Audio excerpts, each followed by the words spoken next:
is up, weather enthusiasts? I'm your host, Pat's Path Predictor. Let's get right into the weather. Alright, so here's the situation we have for you, ladies and gentlemen. We have a lot more stuff to talk to you about today. We have some more charts that we want to go ahead and show you in just a little bit. But before we get into that, we want to kind of give you a quick update from yesterday's video. As we were talking about, pretty much there were some signs that that tropical activity may be starting up pretty soon once again. And when I meant pretty soon, I meant like in the next, I'd say we start seeing some stuff maybe popping up on the NHC's radar in the next couple of weeks or so, around late July, early August, that time frame right here. What we're noticing here right now, what's been a little bit different is we're starting to see more of an active pattern of the intertropical conversion zone. Yeah, we talked about it yesterday. We can actually go ahead and go back and show you the evolution of the ITCZ, at least in the last day or so, if we can go ahead and pull that up very quickly for you. Let's go ahead and go back to the last 120 frames for you guys, just to show you what we're talking about. It's going to take a second, but here we go. We've seen the ITCZ starting to fire up and start to die off and then fire up. This is what typically starts going on. We're starting to see an increase of activity and an increase of overall moisture in parts of the main development region. We're also seeing the Sahara air layer starting to collapse a little bit. We're going to see a massive burst of dry air and Sahara dust. Instead of going to the subtropical Atlantic, it's going to instead push into Europe. And we've been seeing that with the European run and all that stuff. What we're looking at right here at this current point in time, situation that we're seeing right here, yeah, there is still some dry air in parts of the main development region right here, but it is starting to get fended off by the increase of ITCZ activity over here. Remember, ITCZ activity in the month of July is north of the equator, so that's mainly the stuff that's going on. Yeah, there are some tropical waves that are kind of mixed into it thanks to the monsoon season over the Sahel in Africa, which, by the way, I got a couple of comments about the Sahel region of Africa.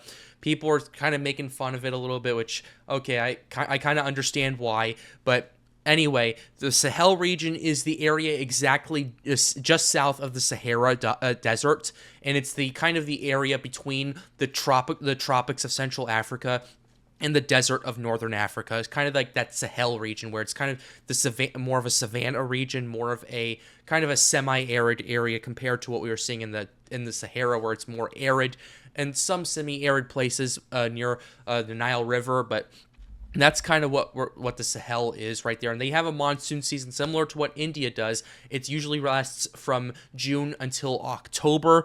So that's why we're getting these tropical waves over here. And kind of that's what I wanted to go over a little bit, just to kind of give you an idea of what we were looking at, because I know I got a couple of comments about me talking about the Sahel region of Africa. So I wanted to go ahead and make that very clear. But what I also want to go ahead and make very clear is we're starting to see more signs that the MJO is going to be approaching. We're seeing some more accurate forecasts, and we're seeing some more charts of MJO activity going into parts of the Atlantic over here. Here's the situation. Essentially what this green means in layman's terms is there's better forcing for tropical cyclone development, and this yellowish, reddish, and brownish over here, there's less forcing that's less favorable for tropical development. That's essentially what it is in layman's terms. All you need to know is the green is more of a chance of tropical development. In the yellowish and orangish color, there's less of a chance. That's all you really need to know. But when it comes to that, but what you should know based off what we're seeing right here is we're starting to see that pattern of green over here moving outside the maritime continent, moving into the Western Pacific, into the Eastern Pacific Ocean right here. This is for the air in the Eastern Pacific. This is the around July. This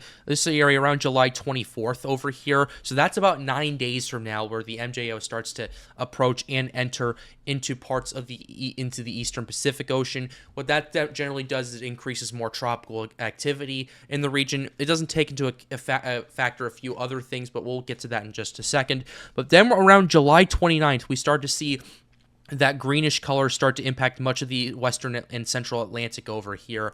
And that's going to be very telling for what may be happening. And that could be around the time where things really start to ramp up. Before, we had Beryl, we had a couple other named storms, but that was about it. With what we're seeing right here, we could see a lot more boom, boom, boom, boom, boom type of tropical cyclones. Not all of them are going to be strong. There's going to be several factors that we have to take into account. but you're going to start seeing a lot more named storms right afterward. Matter of fact, we have a tweet for you to pull up from here from Andrew Austin Adler right here. With favorable forcing entering the basin by early August, it wouldn't surprise me if activity begins to increase as we start the month. Even if we continue into August without noticeable activity, looks unlikely at this point. I completely agree with that. Hyperactive forecasts could still be met. 2019 was a good example of that. That was the year we had Dorian and Lorenzo and all that stuff happening over here, showing a similar chart right there, kind of showing where the MJO is going to be moving through. Matter of fact, we have an MJO chart to show you right here. This is where the Madden-Julian oscillation is, at least from a couple of days ago, from the Australian Bureau of Meteorology right here. The MJO has reared its ugly head out. Right now, it's a relatively weak MJO, but it is forecast to increase in strength as it approaches the Western Pacific and eventually the EPAC and then the North Atlantic over there. So that's what we're seeing right here. We're starting to see that really start to pop out. We're starting to see this MJO move at a very fast pace as well, which is pretty interesting. It's definitely strengthening as well, which is going to help with tropical development to a very large degree, ladies and gentlemen. There are a few factors that we have to consider, though, before we start saying, oh my god, it's going to be a massive boom, boom, boom. We're going to see huge major hurricanes all over the place. We need to take this very seriously. Of course, you need to take it very seriously. But you got to consider a few things before we look into it. First of all, you have to take, this is probably the most important thing right here, especially after the Sahara dust goes away, shear. This shear right here, this is based off of today right here, just to keep in mind right here, and to kind of give you an understanding of what I'm kind of talking about. But what I'm trying to point out here is shear is a factor. All this green that we showed you yesterday is more of a favorable area. All the yellow and red is more of an unfavorable area for development. So that's kind of what we're paying attention to. We have seen a bit of an oscillation of a little bit of an increase of shear in parts of the Caribbean and parts of the Atlantic Basin over here. This is going to happen throughout the rest of July into early August. It's typical. It's going to happen. But what I have been noticing, and I talked about it a little bit yesterday, was the fact that we're seeing these kinds of patterns of low wind shear across much of the basin and a few pockets of high wind shear.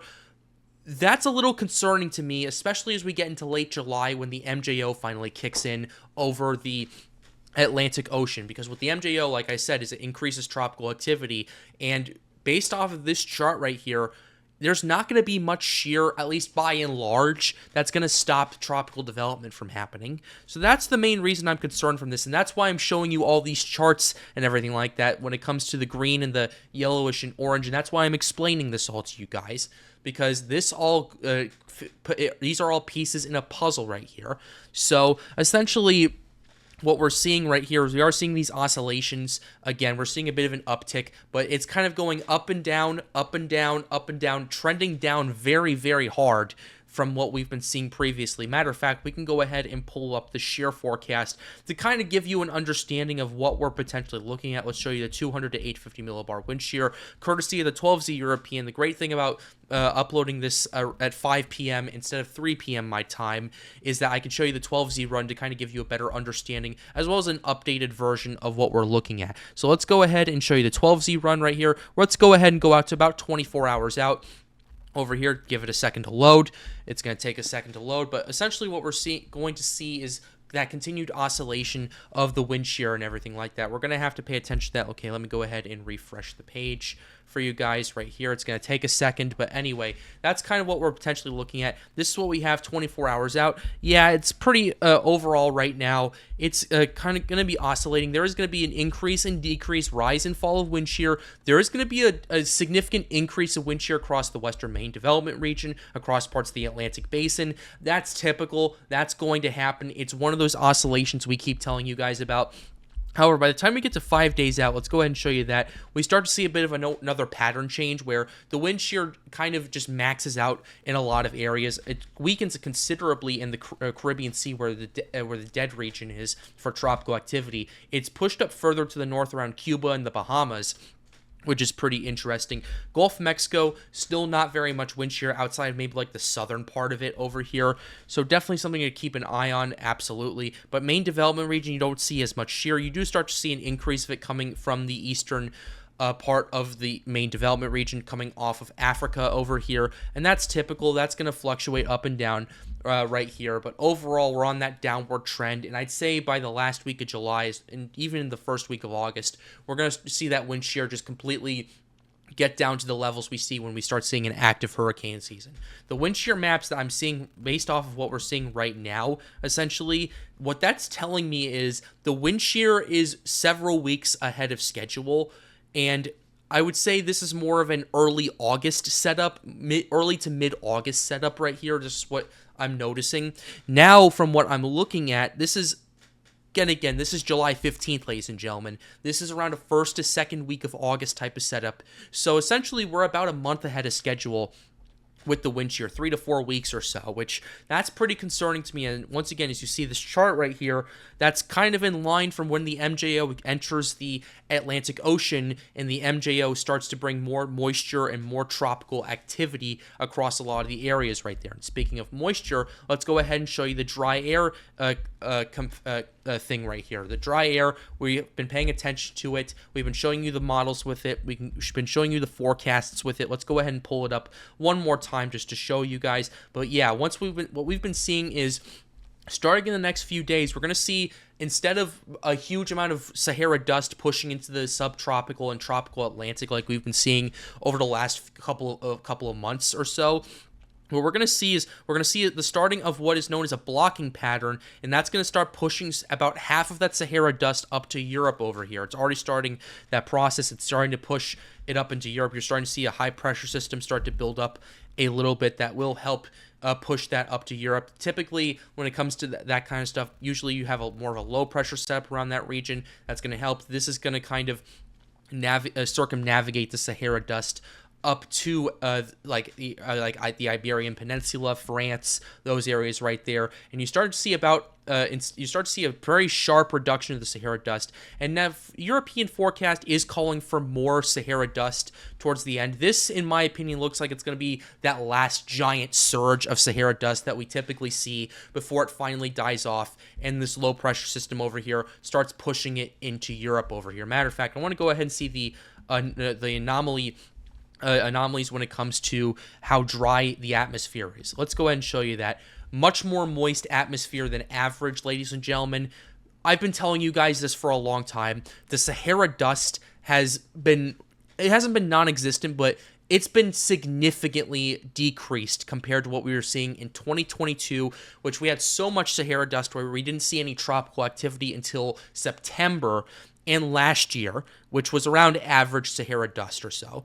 So that's what I'm paying attention to right here.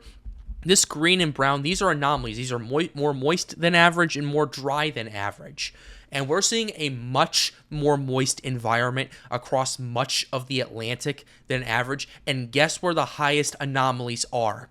They're in the subtropical Atlantic where the Sahara dust is. That's what I've been telling you the last couple of months. I looked at this in early June and was like, hey, there's not nearly as much Sahara dust as what we were seeing last year. This is something we need to pay attention to. And now you're kind of understanding why you need to pay attention to this. Because when you have less Sahara dust, you're going to need a little bit of dust for cloud development. But when you have overall less Sahara dust happening across much of the Atlantic, you see your chances of tropical development go up. That's why we're seeing these 24, 25, 26 named storm forecasts across much of these metrics. They're looking at this and they're going, oh my God, this is not good, ladies and gentlemen. So that's why I'm taking this very seriously. This isn't meant to scare you or anything like that. This is just meant to kind of prepare you for what's to come. And the last thing we're going to go ahead and take a look at before we end this video is, once again, the global sea surface temperatures. The sea surface temperatures across much of the Atlantic are near record highs. Beryl did allow for the warming to level off a little bit, but the point still stands, ladies and gentlemen. Look at the Gulf of Mexico right here. It's primed already for tropical development based on the sea surface temperatures alone. That's something you do not want to see.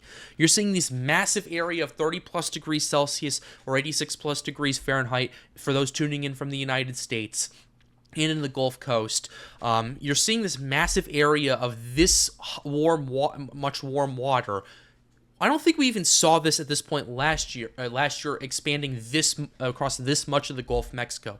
I know we were seeing over 100-degree Fahrenheit waters across much of Florida and the South Coast because of a heat wave, but the fact that we're seeing this much is very concerning. We're starting to see those 32+ degrees Celsius contours starting to fire up. That's almost 90 degrees Fahrenheit off the coast of Louisiana. Granted, that area is very shallow. It's going to fluctuate. The sea surface temperature is going to still fluctuate, of course, but the fact that we're seeing, this is July 15th, and we're seeing this warm water across much of the Atlantic over here, the MDR is still extremely conducive for tropical development based on sea surface temperatures alone over here. That's very concerning to take a look at, ladies and gentlemen. You're paying attention to this. You're also starting to see this area near the Yucatan Peninsula warming up even more. There's a bit of an isolated cool eddy over there, and the loop current doesn't always reach over there. That's why it's much colder than it has been right here. We can go ahead and show you the climate reanalyzer. I want to go ahead and show you the SST anomaly map right here.